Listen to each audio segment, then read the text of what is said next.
seperti apa faktanya di lapangan, Ibu Dewi?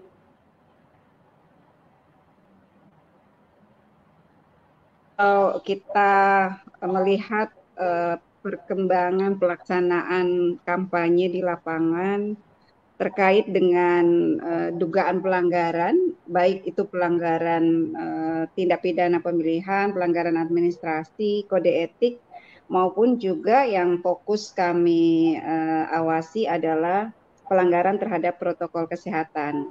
Jadi sebagaimana data yang sudah kami rilis, jadi memang menjadi hal yang cukup mengkhawatirkan kita ya, karena ternyata angka pelanggaran terhadap protokol kesehatan ini mengalami kenaikan yang cukup tinggi ya, jadi 2 kali lipat di putaran 10 hari kedua ya, sudah mencapai angka 375. Dan memang fakta di lapangan menunjukkan bahwa pilihan terhadap kampanye tatap muka itu masih menjadi primadona lah ya, daripada pilihan untuk melakukan kampanye secara daring. Dan itu memang berpotensi terjadinya pelanggaran terhadap protokol kesehatan, karena ini terkait erat dengan bagaimana tingkat kedisiplinan masyarakat ya terhadap protokol kesehatan.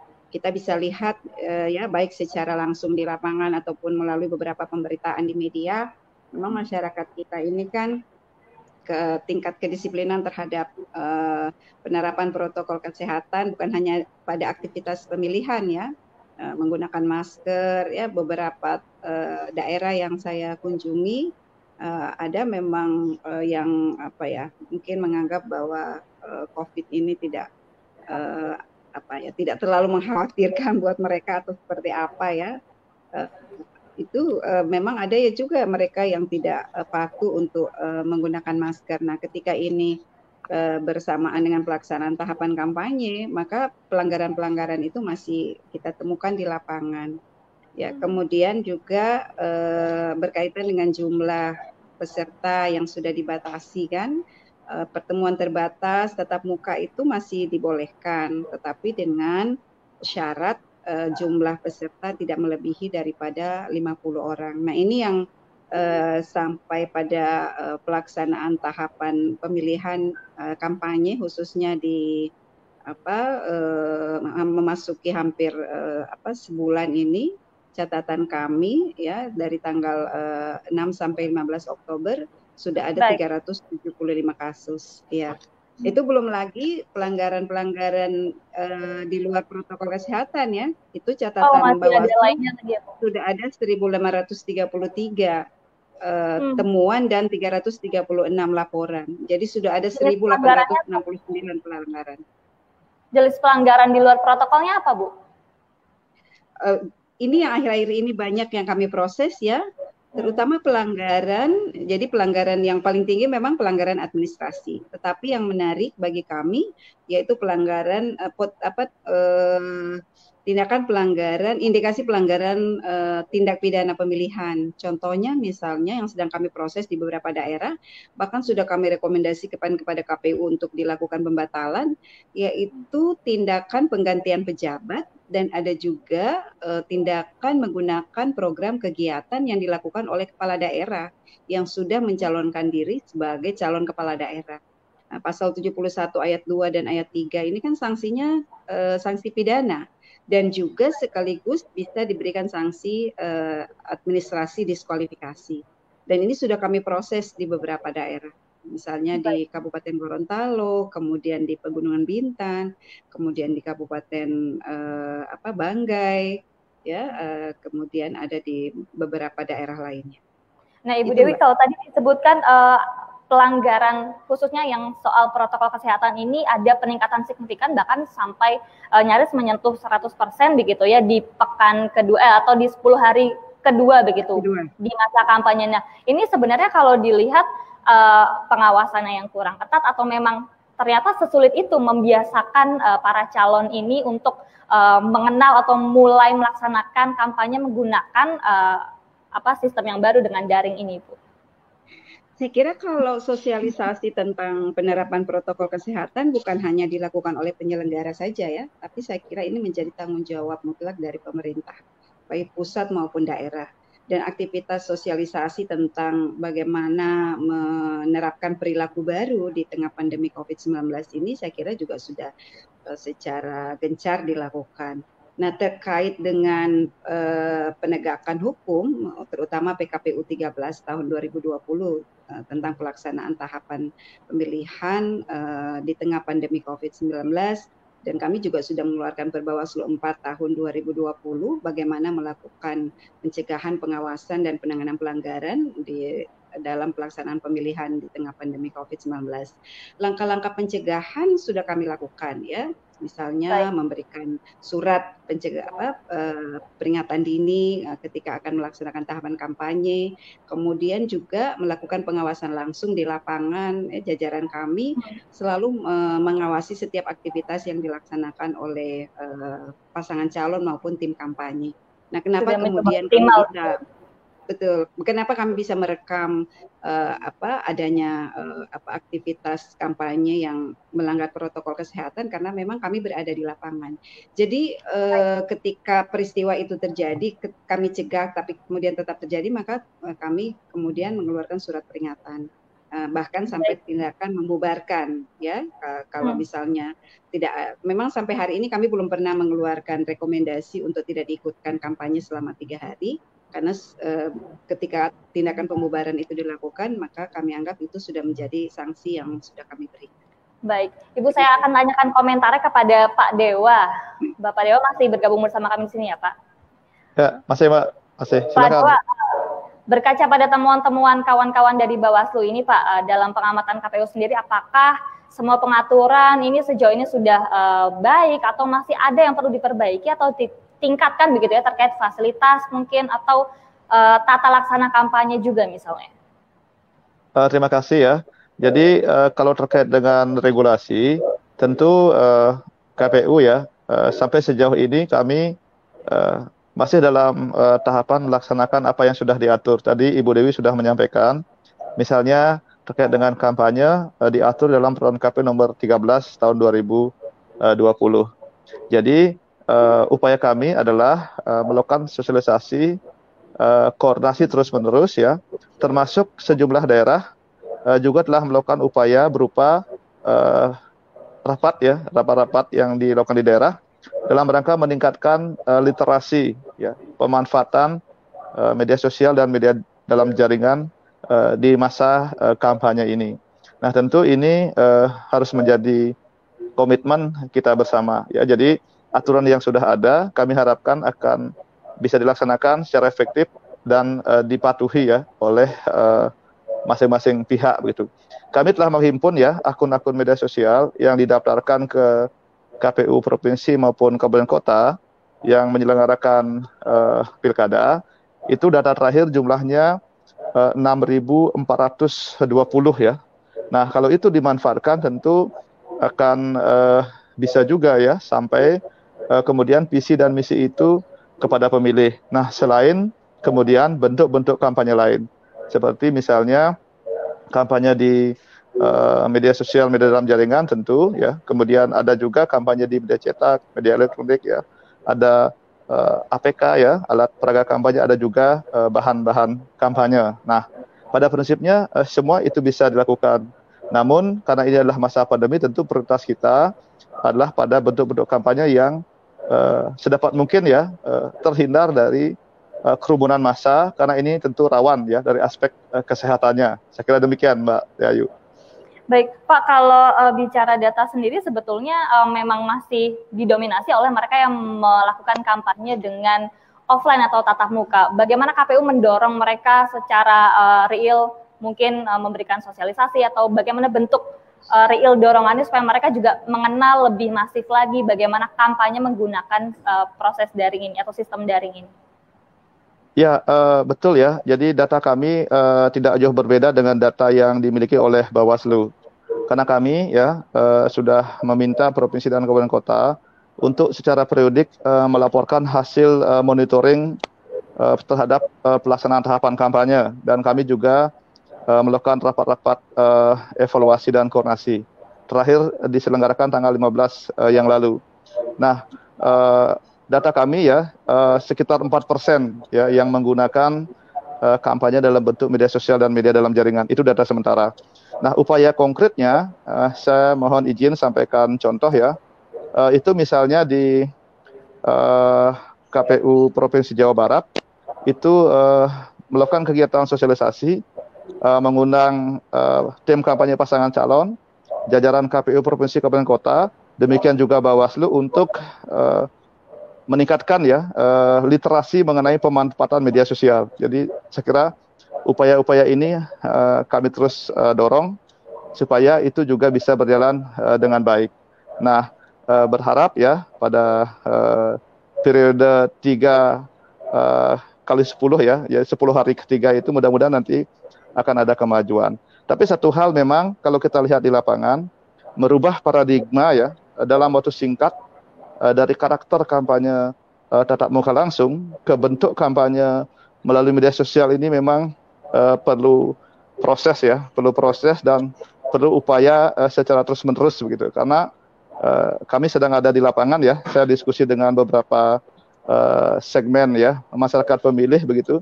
Memang mereka ya untuk kegiatan sosialisasi maupun kegiatan kampanye menyatakan ya lebih yakin dengan bentuk tatap muka. Nah, cuma ini kan situasi pandemi memang harus ya kita berupaya mencari bentuk-bentuk alternatif lain. Pada prinsipnya visi misi bisa sampai dengan mengurangi unsur risiko aspek kesehatannya. Saya kira demikian. Baik, saya ingin juga dengar komentarnya Mas Ihsan nih. Mas Ihsan, kalau tadi disebutkan oleh Bu Titi, Ibu Dewi, Pak Dewa juga bahwa memang untuk merubah paradigma dari kampanye offline menjadi sistem yang daring ini butuh waktu begitu. Dan ini kita seperti kaget ya karena perubahan itu kemudian juga ditekan juga oleh keadaan wabah pandemi yang sekarang memang sampai sekarang kita belum tahu kapan selesai. Kalau Mas Ihsan sendiri melihatnya seperti apa sih?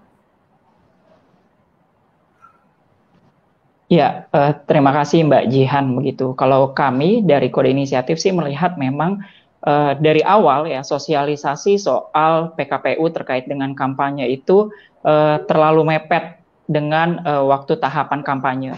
Nah, saya ambil contoh misalnya PKPU 13 2020 yang terbaru begitu baru dikeluarkan pada 23 September 2020. Sedangkan kita tahu tahapan kampanye pertama itu akan digelar pada tanggal 26. Nah, jadi memang ada waktu transisi yang sangat singkat dari PKPU 6 2020 yang sudah lebih dulu dikeluarkan pada Juli 2020. Nah, kegagapan ini yang kami lihat ruangnya karena ada perubahan-perubahan yang itu berhimpitan dengan tahapan yang mengakibatkan paslon dan juga tim kampanye itu tidak siap begitu menerima perubahan. Itu yang pertama. Dan yang kedua kami juga melihat bahwa seharusnya kalau alasan paslon tim kampanye mereka mengatakan bahwa mereka membutuhkan waktu, maka seharusnya ada penurunan angka dari penggunaan kampanye dari yang metode tatap muka menjadi metode kampanye secara daring. Tapi ini justru data yang diberikan oleh Bawaslu kan terbalik seperti itu. Justru semakin ke sini dari 10 hari pertama ke 10 hari kedua, metode tatap muka itu justru yang semakin banyak digunakan dibanding dengan metode daring begitu. Jadi apakah persoalannya di waktu begitu? Ini juga kembali kepada kesiapan dan juga kreativitas paslon dan tim kampanye saya rasa ya terkait dengan bagaimana mereka bisa menyalurkan visi, misi dan program mereka kepada konstituen atau pemilihnya seperti Baik, itu. Saya ingin tanya tanggapannya dari Pak Dewa, Pak. Kalau disebutkan PKPU-nya nomor 13 2020 ini terlalu mepet Pak dengan jadwal atau masa kampanye di Pilkada 2020 ini, tanggapannya seperti apa Pak?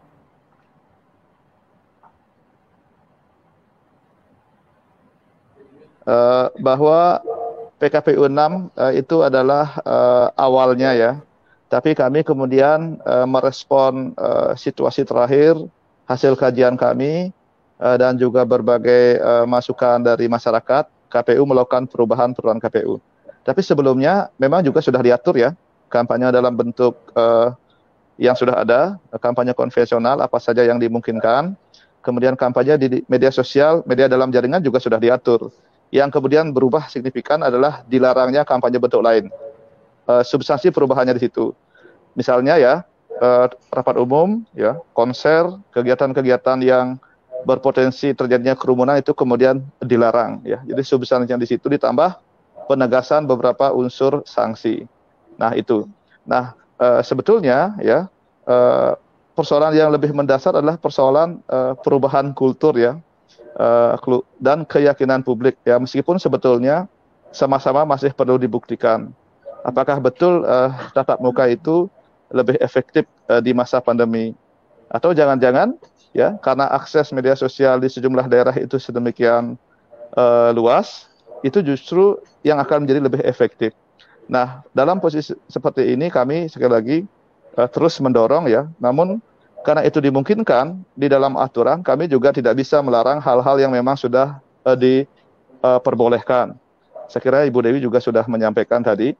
Nah, yang prinsip adalah kita menjaga kesehatan dan keselamatan, dan harus dibuktikan ya pada sisa waktu yang masih ada ini kampanye itu tertib sehingga publik tidak khawatir datang ke TPS. Jadi fokus kami adalah di situ ya. Jangan sampai banyak melanggar saat ini, pasangan calon, tim kampanye melanggar, tapi di sisi lain publik diharapkan hadir ke TPS. Nah, ini kan kemudian seperti tidak konsisten begitu ya. Jadi harapan kami kita bersama-sama menuju ya apa yang kita harapkan, kampanye ini tetap sehat, tetap demokratis, dan masyarakat juga antusias ya untuk berpartisipasi ke TPS pada hari pemungutan penghitungan suara nanti. Baik, Pak Dewa, saya ingin mengkonfirmasi apakah betul data KPU berbicara bahwa masih di angka 70% kampanye yang dilakukan itu menggunakan tatap muka, Pak? Iya, bukan 70-an% ya, 96%, Mbak. Itu hasil rekapitulasi kami berdasarkan data terakhir tanggal 15 ya. Nah, sekali lagi kampanye tatap muka ya memang tidak dilarang ya sepanjang memenuhi protokol kesehatan. Tadi yang disampaikan oleh Bawaslu ya Ibu Dewi, saya memahaminya ya adalah kampanye tatap muka yang melanggar, misalnya ketentuan jumlah maksimal adalah 50 orang ya akumulatif, tetapi dalam kampanye tertentu bisa saja jumlahnya melebihi dari ketentuan, atau bisa saja tidak menerapkan protokol kesehatan, tidak pakai masker, tidak ada tempat cuci tangan, ya, hand sanitizer dan seterusnya. Jadi itulah kendala kita yang memang harus kita segera ya benahi untuk waktu ke depan. Baik. Terima kasih Bapak, Ibu. Nanti kita tahan dulu, pemirsa. 96% faktanya ini kampanye masih berjalan secara tatap muka. Lalu apa yang akan dilakukan oleh Bawaslu? Simak saat lagi tetap di Pemilu Indonesia. Kita jeda terlebih dahulu.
Baik, terima kasih pemirsa, Anda masih setia bersama kami dalam program Pemilu Indonesia. Pemirsa, untuk melanjutkan kembali diskusinya, saya akan kembali ke narasumber-narasumber kami. Ada Ibu Titi, Ibu Dewi, Pak Dewa, dan juga Mas Ihsan. Saya akan ke Bawaslu terlebih dahulu, Ibu Dewi. Ibu, kalau tadi dari data KPU menyebutkan ada 96% kampanye masih berjalan dengan tatap muka. Laporan pelanggaran atau hal apa yang akan dilakukan Bawaslu untuk menanggapi laporan tersebut, karena masih ada sisa sekitar 44 hari lagi begitu. Apa yang sedianya akan dilakukan oleh kawan-kawan Bawaslu ini? Ya, saya kira data Bawaslu juga menjadi rujukan kami untuk kemudian menyusun strategi pencegahan, pengawasan untuk kelanjutan tahapan kampanye. Jadi dari data yang dimiliki oleh Bawaslu kan memang ada peningkatan hampir 100% ya, pelaksanaan kampanye dengan bentuk tatap muka dari 10 hari pertama menuju 10 hari kedua. Dan kita tentu harus mewaspadai perkembangannya pada 10 hari selanjutnya. Karena semakin mendekati hari pemungutan suara tentu intensitas pelaksanaan kampanye ini akan semakin tinggi. Nah, kami kan di seluruh daerah yang akan melaksanakan pemilihan ini sudah membentuk yang namanya Pokja Pencegahan, Pengawasan dan Penanganan Pelanggaran Protokol Kesehatan. Nah, Pokja ini terdiri dari unsur penyelenggara KPU Bawaslu di daerah, kemudian juga ada unsur kepolisian, ada unsur TNI, dan kemudian ada juga unsur dari mereka yang berwenang untuk melakukan kegiatan pencegahan COVID-19. Kalau di pusat kami ikutkan unsur Satgas COVID, di daerah ada unsur dari Dinas Kesehatan ya, dan juga ada unsur dari Satpol PP yang nanti akan menjadi lembaga atau bagian yang akan melakukan penegakan hukum ketika ada pelanggaran terhadap protokol kesehatan.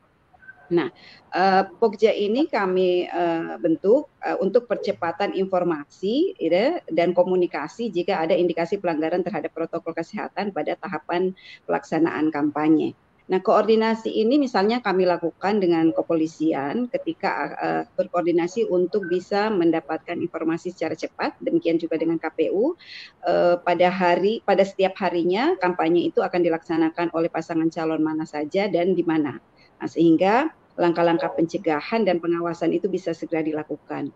Ketika ada potensi pengumpulan massa melebihi dari jumlah yang sudah ditentukan oleh KPU, maka kami akan segera berkoordinasi dengan kepolisian dan juga dengan KPU untuk segera melakukan tindakan.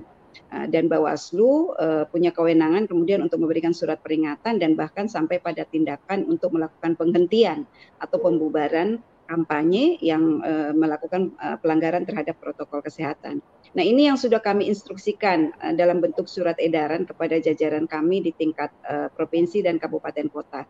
Dan ini sudah dilaksanakan oleh teman-teman kami. Makanya dalam perkembangan data hasil pengawasan yang sudah tersampaikan kepada Bawaslu, tindakan pemberian surat peringatan dan juga pembubaran itu memang mengalami peningkatan. Karena memang tindakan-tindakan itu kami perintahkan untuk segera dilakukan. Jadi pendekatan penanganan pelanggaran yang dilakukan terhadap pelanggaran protokol kesehatan ini memang tidak mengikuti pengaturan waktu sebagaimana penanganan pelanggaran biasa. Jadi kami menerapkan penanganan pelanggaran secara cepat. Jadi pada saat terjadinya pelanggaran, pada saat itu juga harus segera dilakukan penindakan. Karena kalau kita mengikuti pola penanganan pelanggaran yang standar itu kan waktunya 3-5 hari. Nah, kalau itu yang diikuti tentu pelanggaran sudah terjadi dan proses penindakan terlalu terlambat dan bahkan yang dikhawatirkan sudah terjadi penularan terhadap penularan COVID-19 sehingga kami mengambil kebijakan penanganan pelanggaran secara cepat dan ini sudah kami lakukan di pelaksanaan kampanye di 10 hari pertama, kedua dan tentu sampai nanti akhir dari masa kampanye ini. Saya kira itu. Baik, Mas Ihsan kalau tadi Bawaslu bilang sudah punya beberapa strategi gitu untuk merespon data-data pelanggaran yang sejauh ini sudah masuk. Nah, kalau menurut Mas Ihsan begitu, dari para calon sendiri, mereka juga harus punya strategi apa sih? Kalau melihat situasi saat ini mereka mau mengumpulkan orang lebih dari 50, mereka akan dibubarkan, kemudian atau harus berganti strategi menjadi sistem daring. Gimana caranya supaya mereka bisa menyampaikan visi dan misi atau mendapatkan hati para calon pemilih ini dengan cara yang efektif meskipun ada banyak tantangan seperti saat ini? Ya, terima kasih Mbak Jihan. Kalau dorongan kami ya untuk mengoptimalkan sisa masa kampanye begitu, yang pertama memang selain bisa memanfaatkan ruang metode kampanye yang sudah ada, perlu ada cara dan upaya pendorongan bagaimana supaya paslon dan juga tim kampanye ini harus kreatif begitu, supaya metode lain itu bisa digunakan, misalnya seperti kampanye daring begitu. Saya sih melihat karena mereka tidak memiliki persiapan yang cukup dan juga tidak memiliki kreativitas bagaimana cara mendorong itu begitu, yang pada akhirnya paslon dan juga tim kampanye itu masih memanfaatkan pertemuan terbatas. Nah, ada sisa waktu yang tadi sudah disinggung bahwa akan ada masa kampanye melalui media iklan begitu. Nah, paslon bisa memanfaatkan ruang itu seluas-luasnya. Nah, dalam masa waktu transisi inilah paslon bisa mempersiapkan konten dan juga media yang memang lebih terarah seperti itu. Iya, lebih mengenal, lebih terarah begitu untuk para pemilih begitu.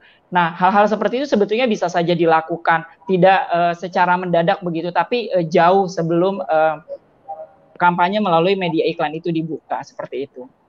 Jadi dipersiapkan sejauh mungkin begitu ya Mas, memanfaatkan waktu transisi itu ya. Baik, saya akan kembali ke Ibu Titi lagi. Ibu Titi masih bersama kami ya Bu. Baik Bu, ini agak out of topic nih Bu. Sampai sekarang ini sebetulnya masih ada saja beberapa pendapat yang mendorong pemerintah untuk menunda pilkada seperti pada awal-awal kemarin ya. Kemudian pemerintah meski demikian sempat menyampaikan informasi bahwa terjadi perlambatan penularan virus corona di beberapa daerah yang menggelar pilkada. Nah, menurut Ibu Titi sendiri, apakah ini sebetulnya masih perlu diusulkan penundaan, Bu? Mengingat beberapa proses agenda masa-masa seperti sampai sekarang sudah sampai ke kampanye ini juga masih perlu tidak sih ada yang mendorong semangat-semangat untuk menunda itu tadi, Bu? Iya, sebelum lanjut ke sana, saya kira saya ingin mengomentari dulu ya soal kampanye, karena tadi ada hal yang menarik. Sebenarnya transformasi kampanye dari yang sifatnya kampanye terbuka ke virtual itu terjadi, Mbak Deayu. Jadi salah satu dari implikasi pandemi adalah memang masyarakat kita didorong untuk shifting atau beralih ke daring atau virtual itu lebih cepat. Tetapi memang meskipun terjadi transformasi, dia lambat begitu ya. Lambatnya itu karena kita membutuhkan lebih dari itu. Sebab kebutuhan dari masyarakat kita terhadap informasi betul-betul besar begitu. Tapi kalau ditanya soal efektivitas, kampanye tidak di masa pandemi saja, kampanye pilkada dan pemilu di Indonesia itu tidak efektif.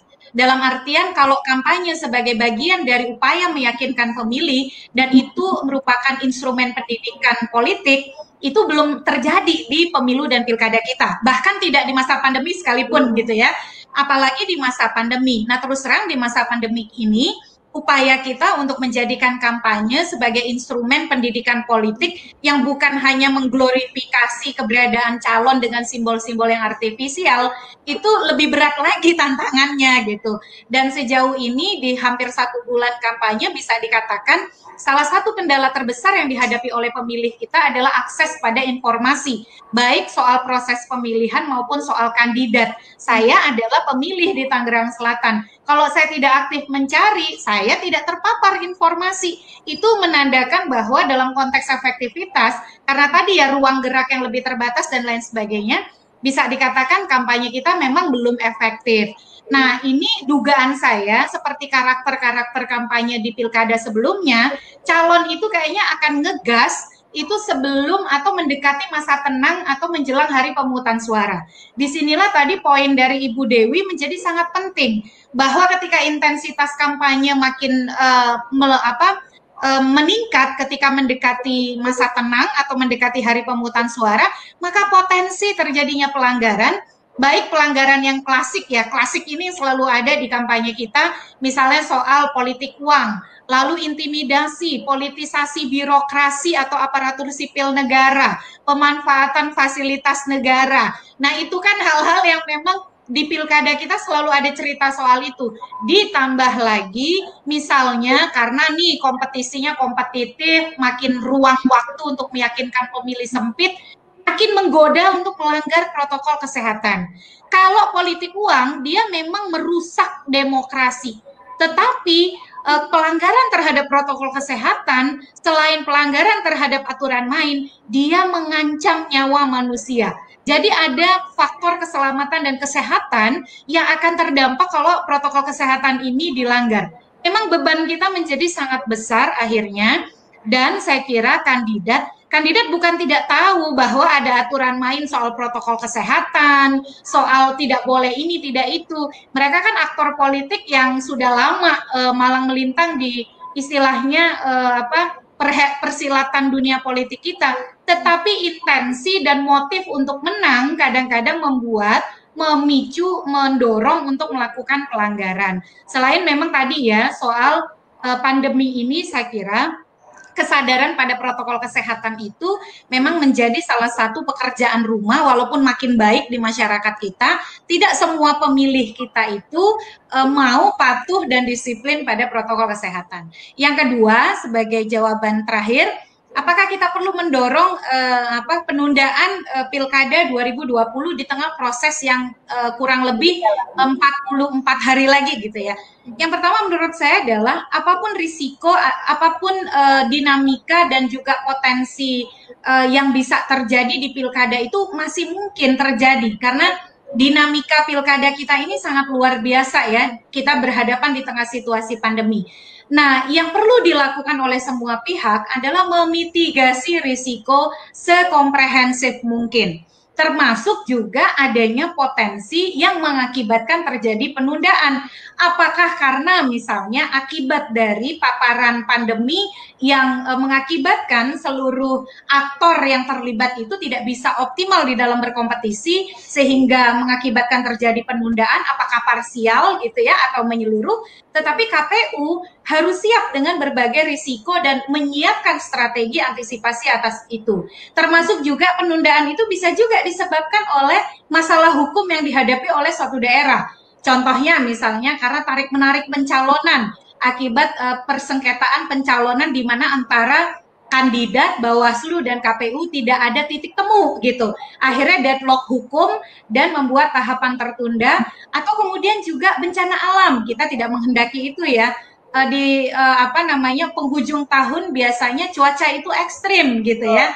Nah, tetapi identifikasi terhadap risiko-risiko itu tetap harus dimitigasi oleh KPU dan KPU menyiapkan skenario terbaik, respon apa yang harus diambil.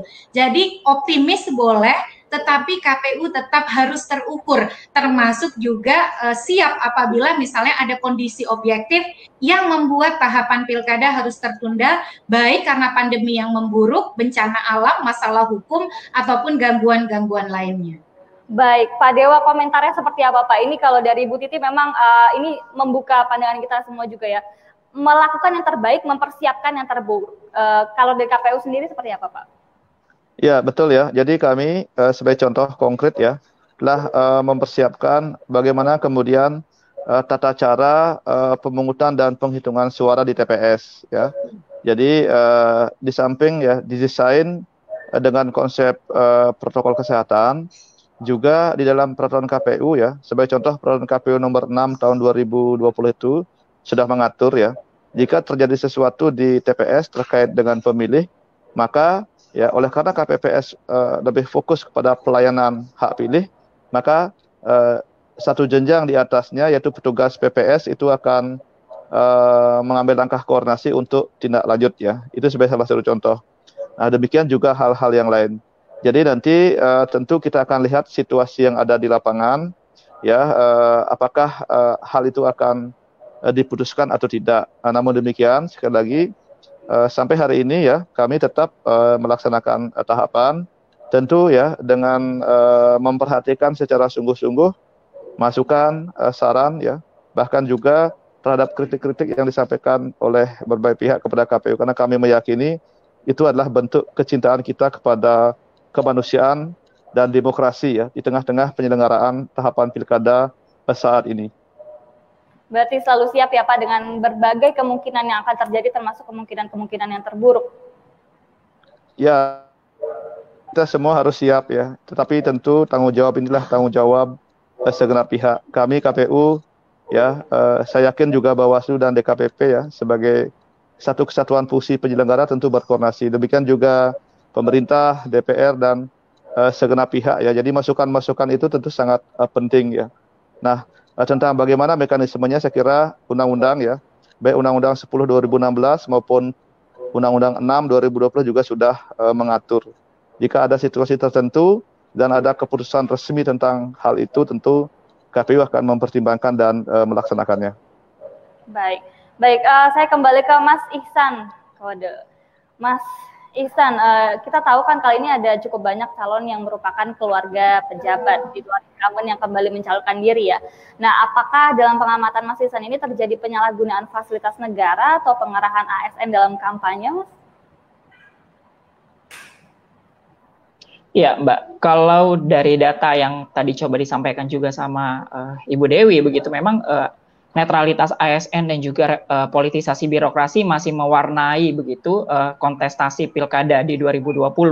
Nah, jangankan pada pilkada saat pandemi begitu, kalau kita lihat background atau latar belakang begitu dari penyelenggaraan pilkada sebelum-sebelumnya, netralitas ASN dan juga reformasi birokrasi tanpa di tengah pandemi saja itu masih mewarnai begitu. Apalagi ada satu di mana ruang gerak pengawasan itu agak sedikit terbatas, khususnya di tengah pandemi seperti ini. Nah, maka netralitas ASN dan juga politisasi birokrasi, dan juga kemarin kalau tidak salah di 10 hari pertama ada rekomendasi yang dikeluarkan oleh Bawaslu dan juga teman-teman KSN, itu membuktikan bahwa memang pilkada di 2020 ini masih diwarnai ya dengan politisasi birokrasi dan juga netralitas ASN yang masih cukup cukup mengganggu begitu dan juga bisa menghambat kualitas dari demokrasi itu sendiri. Apalagi kita tahu saat ini petahana begitu yang maju pada pilkada di 2020 ini angkanya cukup banyak begitu. Mereka memiliki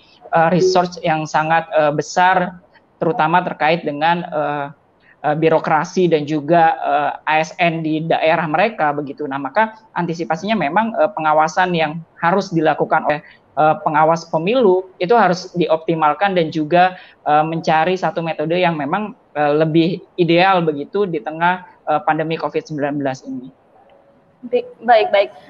Ibu Dewi, kalau tadi Mas Ihsan bilang ada keterbatasan ruang gerak untuk mengawasi begitu ya, karena situasinya memang sedang dalam masa pandemi seperti ini.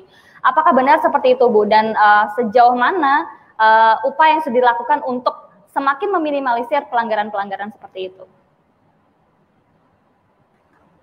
Ya, kami sudah melakukan supervisi di beberapa daerah ya, bukan hanya sampai di tingkat provinsi, tapi juga di kabupaten kota. Kami ingin memastikan dan melihat langsung bagaimana proses pengawasan itu dilakukan oleh teman-teman yang akan melaksanakan pemilihan.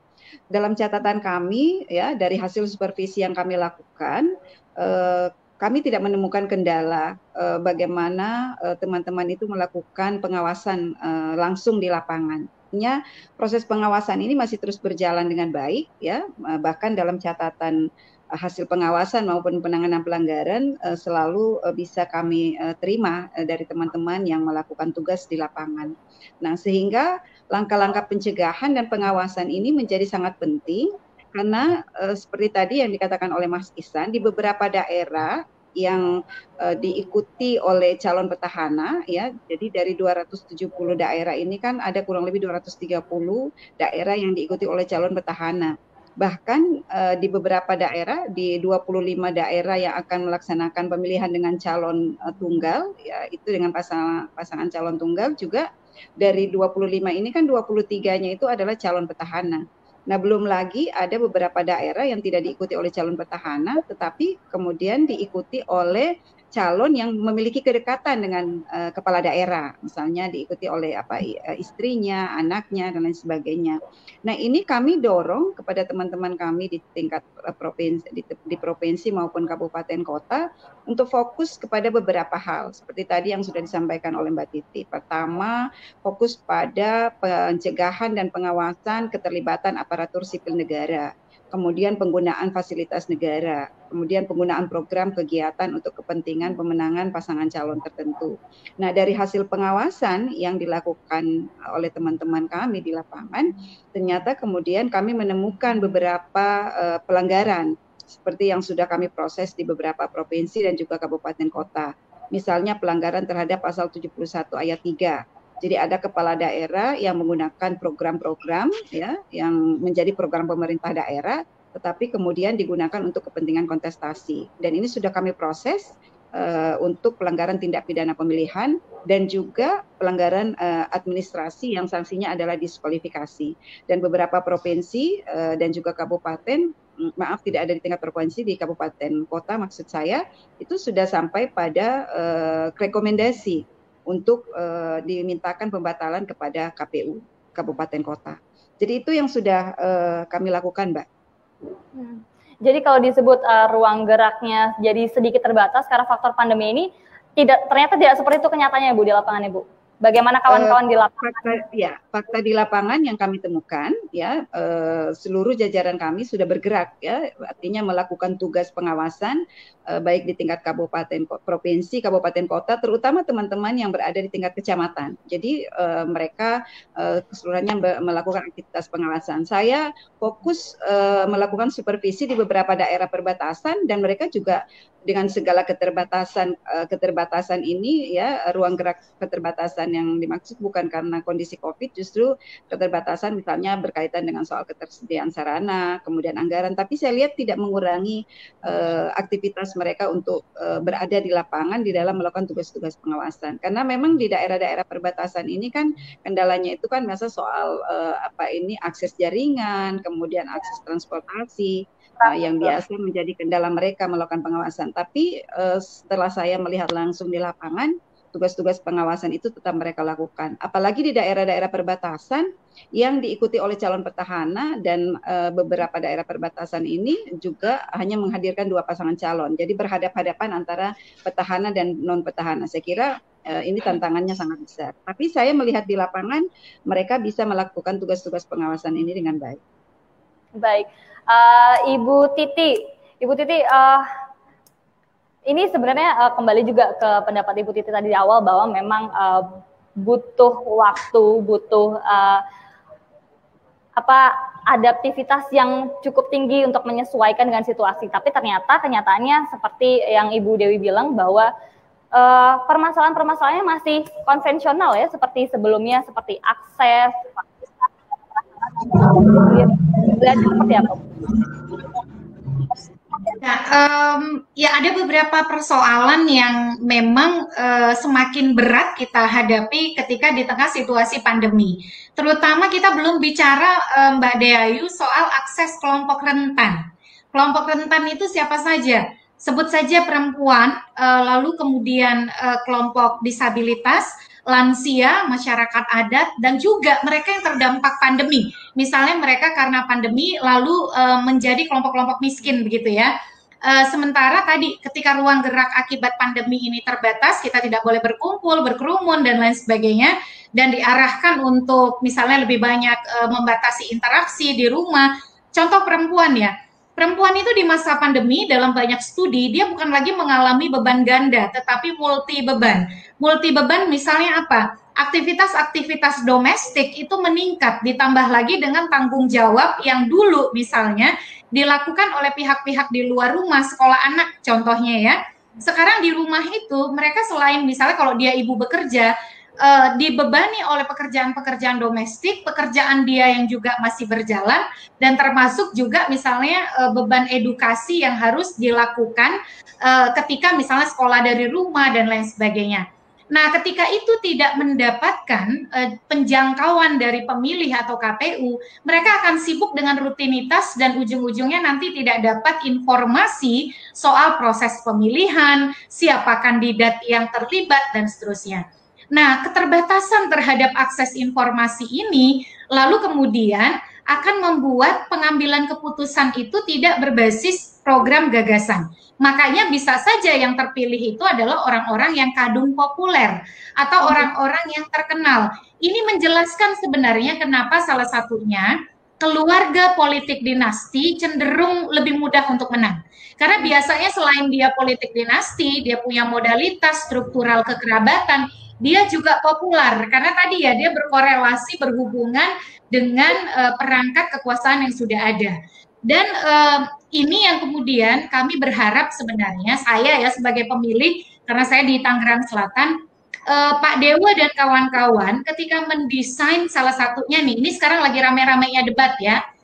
Salah satu yang bisa dioptimalkan agar kampanye itu efektif, bagaimana desain debat terbuka atau debat antar pasangan calon, debat publik itu betul-betul bisa mengeksplorasi kapasitas, kompetensi dan juga program gagasan yang dibawa oleh calon. Karena kenapa di masa pandemi posisi debat itu Mbak Deayu makin strategis karena debat akan disiarkan melalui media penyiaran maupun media daring. Dan ketika pandemi, akses itu kan akan lebih banyak kita ambil ya, karena misalnya di rumah kita mengakses televisi, mengakses radio, media daring, media sosial.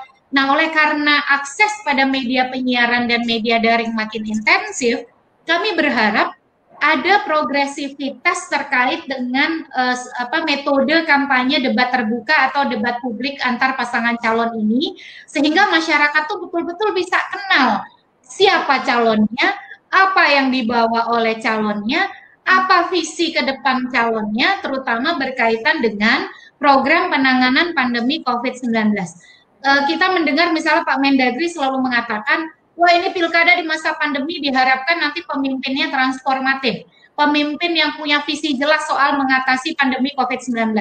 Terus terang saja, saya misalnya sebagai pemilih, sampai hari ini tuh belum mendengar kandidat yang berkompetisi di daerah saya mau melakukan apa soal COVID gitu. Itu belum pernah saya dengar. Nah ini yang kami berharap Pak Dewa, teman-teman di daerah itu satu, lebih perhatian lagi sama kelompok rentan, perempuan, lansia, disabilitas, masyarakat adat. Yang kedua adalah bagaimana transformasi debat itu menjadi metode kampanye yang betul-betul bisa mengelaborasi dan mendalami kapasitas, kompetensi, dan program yang dibawa oleh para calon. Iya, Ibu, lalu kalau tadi disebutkan perlu untuk memperhatikan bagaimana akses informasi ke teman-teman kelompok rentan ini, kira-kira untuk meminimalisir kemungkinan-kemungkinan mereka tidak memilih dengan seperti membeli kucing dalam karung itu, apa yang bisa dilakukan, Bu? Iya, yang pertama ini Mbak, teman-teman contoh disabilitas ya, karena kan misalnya kondisi mereka ada yang berkumpul di panti, tetapi karena misalnya pantinya tidak ada pelanggan dan lain sebagainya, akhirnya terpencar-pencar gitu ya. Kolaborasi antara KPU dengan organisasi-organisasi disabilitas, organisasi-organisasi masyarakat adat misalnya, dan juga perempuan, itu sangat diperlukan karena biasanya teman-teman disabilitas yang tergabung di dalam organisasi, teman-teman perempuan yang tergabung di dalam organisasi itu lebih mudah untuk dijangkau atau diorganisir.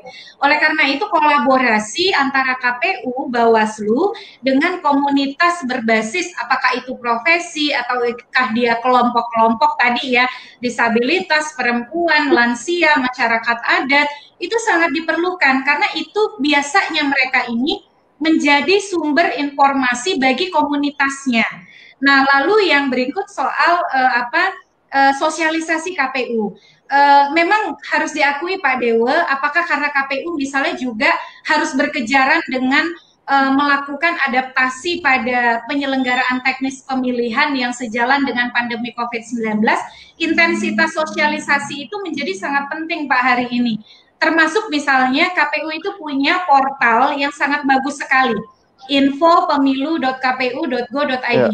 Kita itu bisa mendownload CV para calon dan juga laporan dana kampanyenya. Mbak Deayu tahu nggak sih kalau ada calon yang melaporkan penerimaan awal dana kampanyenya itu 0.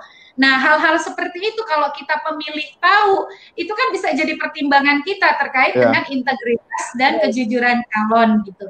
Yang terakhir, harapannya Pak Dewa, di masa penghujung ini saya kira bagaimana dukungan dari tidak hanya penyelenggara ya, tetapi kementerian, lembaga, saker-saker di daerah, SKPD terhadap sosialisasi kepemiluan sangat dibutuhkan. Terima kasih. Oke, Pak Dewa, silakan tanggapannya Pak Dewa. Tadi kayaknya sudah pengen menjawab nih. Gimana Pak? Ini tadi Ibu Titi memang merekomendasikan begitu ada kolaborasi antara teman-teman penyelenggara pemilu ini dengan ormas-ormas yang terkait langsung dengan teman-teman kelompok rentan.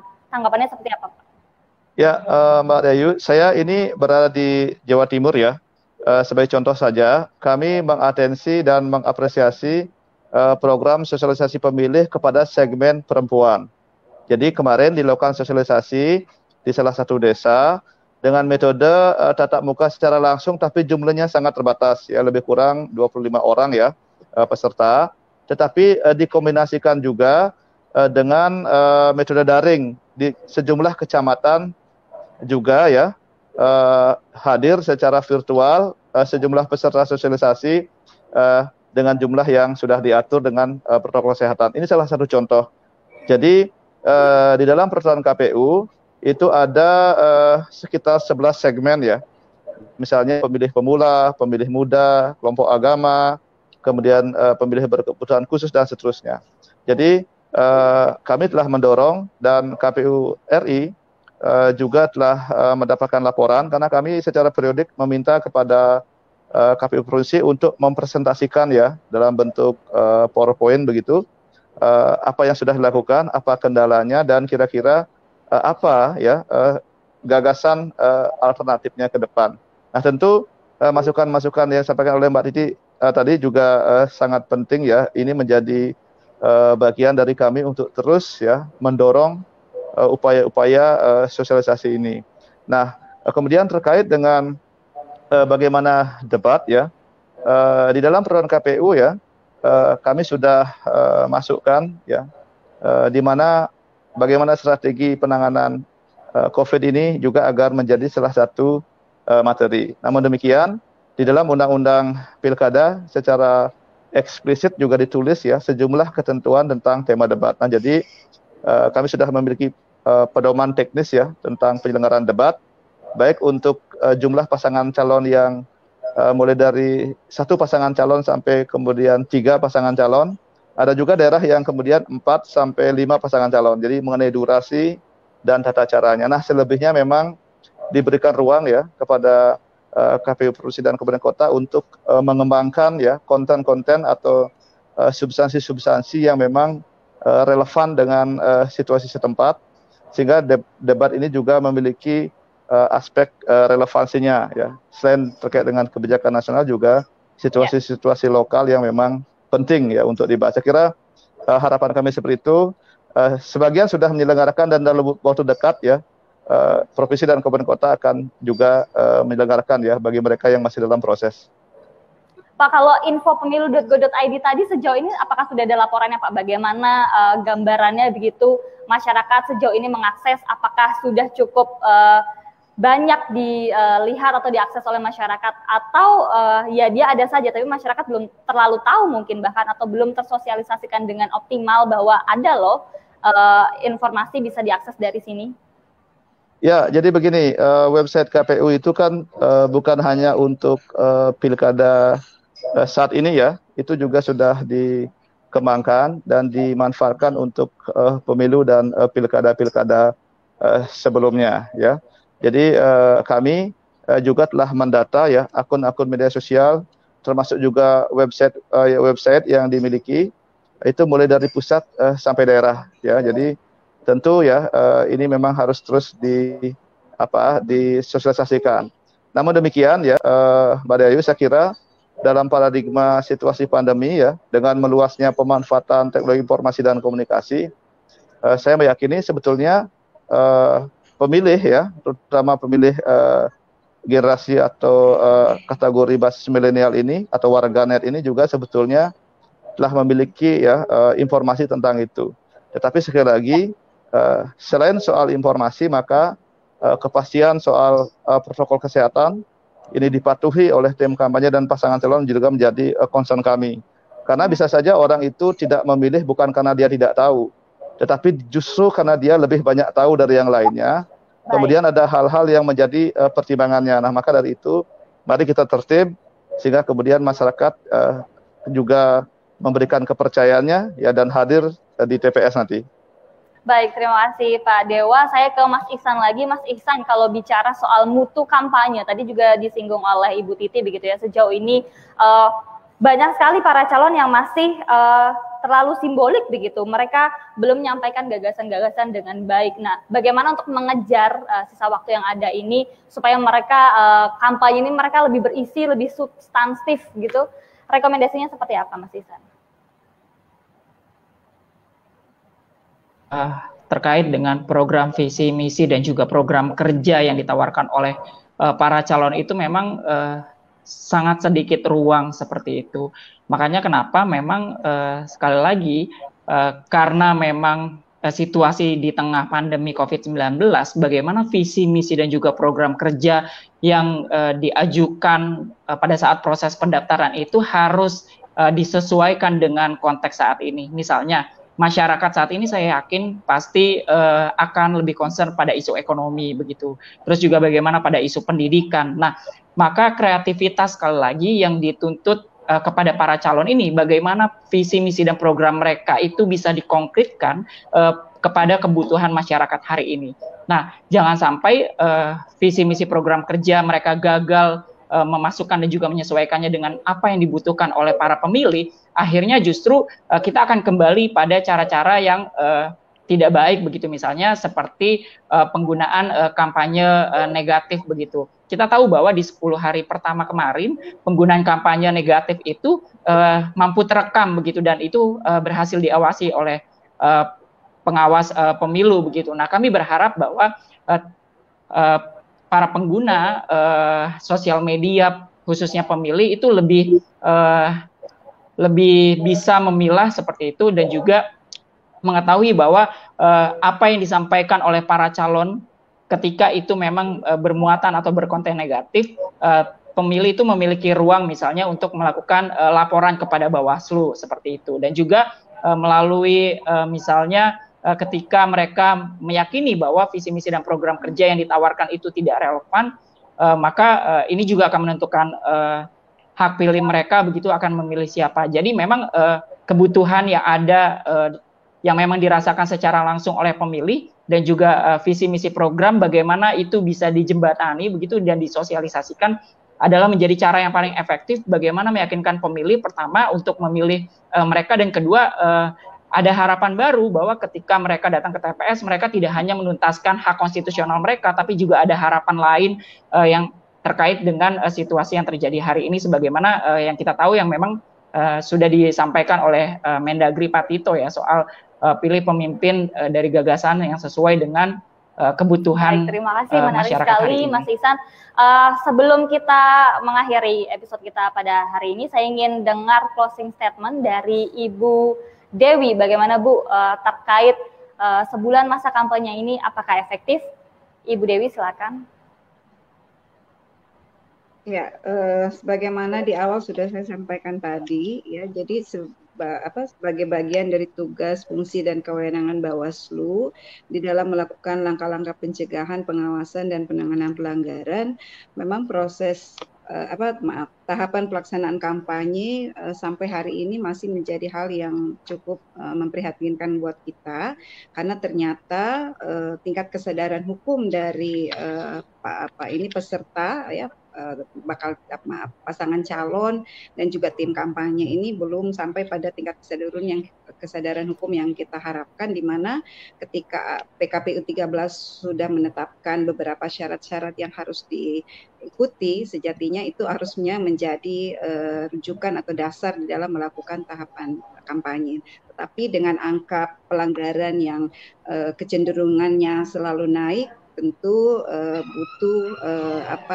sosialisasi ya, kemudian penegakan aturan yang lebih tegas, dan tentu kami dari Bawaslu akan memberikan sanksi yang terberat, yaitu akan merekomendasikan kepada KPU, yaitu untuk kemudian peserta atau pasangan calon ini tidak diberikan kesempatan untuk melakukan kampanye di 3 hari jika terbukti melakukan pelanggaran terhadap protokol kesehatan.